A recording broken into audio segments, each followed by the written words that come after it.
When you go on a brewery with the tour guide, or she loves to spend so much time talking about the brewing process, which is a total waste of time in my opinion. It's not very relevant to their brewery individually. And with the amount of time allotted today, we're not going to turn any of you into brewers if you're not already. And if you are already brewers by chance, then well, that would just be a recap anyway. So what I want to spend time talking about today, yes, we will talk about the brewing process for like 2 minutes, just to lay a very basic foundation and then move on. But then we're also going to talk about what we do here that makes our own brewery unique. You're standing in Chicago's oldest bunching brewery. Not to say that we're Chicago's oldest brewery. There is a much longer, richer history of beer being brewed in Chicago. But we're going to talk about what we do here on a weekly, seasonal, annual basis. We're going to talk about some of our specialty projects.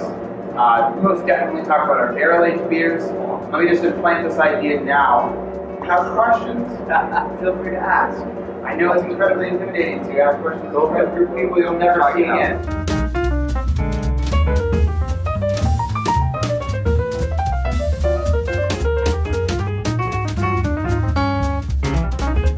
We use water from Lake Michigan, which happens to be very versatile brewing for water, especially on a brew pub scale. We don't have to adjust the water chemistry of the beer, so to speak, with any brewing salts or other chemicals, unless we're making a really big Russian Imperial Stout.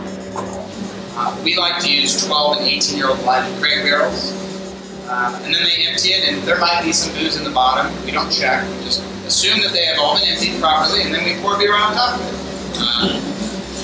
And we age all different kinds of beers here at the brew pub. The beer that you're probably familiar with, if you aren't already, is Bourbon County Stout, which is made at our Fulton Street facility. That project started here at the brew pub in late 1991. We actually originally started with Jim Beam barrels.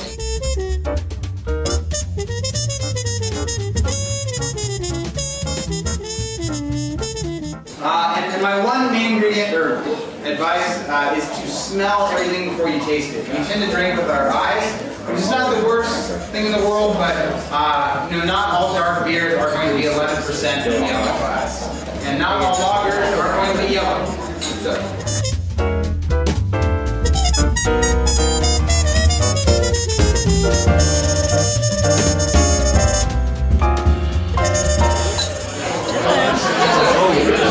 Okay, beer number 4, all of you comment. This is a slightly hoppy beer. It is called Seven Seas of Rye. This one's soy sauce.